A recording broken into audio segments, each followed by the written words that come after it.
Alors, il y aurait 2 déclics. Il y en aurait un premier, c'est la manière dont je suis passé de l'histoire plutôt classique, histoire ancienne, histoire, romaine, à l'histoire de la Caraïbe. Donc j'étais plutôt orienté effectivement vers l'histoire romaine en étant à l'université de Reims, grosse ville gallo-romaine.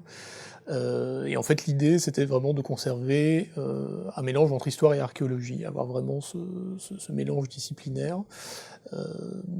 Mais effectivement, c'était un peu bouché, c'est-à-dire qu'à Reims, tout le monde voulait faire de l'histoire romaine et voulait s'intéresser à l'histoire de la ville. Et puis, à la faveur d'un livre qui traînait dans le bureau de mon futur directeur de recherche, je lui ai emprunté le livre, qui s'est avéré être l'une des sources ensuite dont je me suis beaucoup servi. Et ça a été une vraie découverte, je me suis aperçu qu'il y avait un vrai sujet, c'était un moment où l'archéologie caraïbe était en... Il y avait une vraie explosion, dans le sens où il y avait un certain nombre de sites qui commençaient à émerger, des sites péricontacts, donc on commençait à avoir des objets européens et des objets amérindiens mêlés sur une même période, et on commençait un petit peu à pouvoir appréhender mieux la culture matérielle des Amérindiens, et on n'est pas énormément d'historiens à travailler sur cette question-là, hein. Quand on pense à l'histoire des Antilles, on pense plutôt à l'histoire de l'esclavage, ou ensuite l'histoire des mouvements de décolonisation, mais finalement assez peu à ce passé amérindien.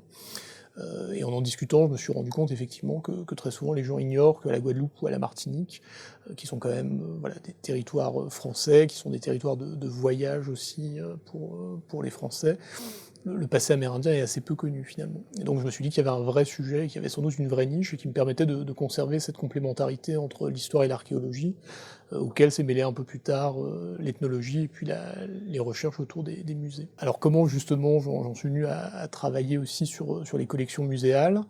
En fait, c'est en visitant le quai Branly tout de suite après l'ouverture. André Delpech, qui était le conservateur du département d'Amérique au musée du quai Branly, m'avait invité à venir voir les collections.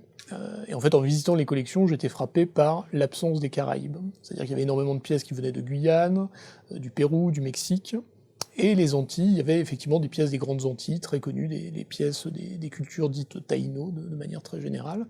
Mais pour ce qui était des petites Antilles, donc la Martinique, la Guadeloupe, la Dominique, on n'avait pas de pièces. Et je me suis dit, non, là, il y a forcément quelque chose qui ne colle pas. On a dans les archives, on a dans les chroniques des mentions de pièces qui sont ramenées dès les premiers contacts, et comme ça jusqu'au XVIIIe siècle.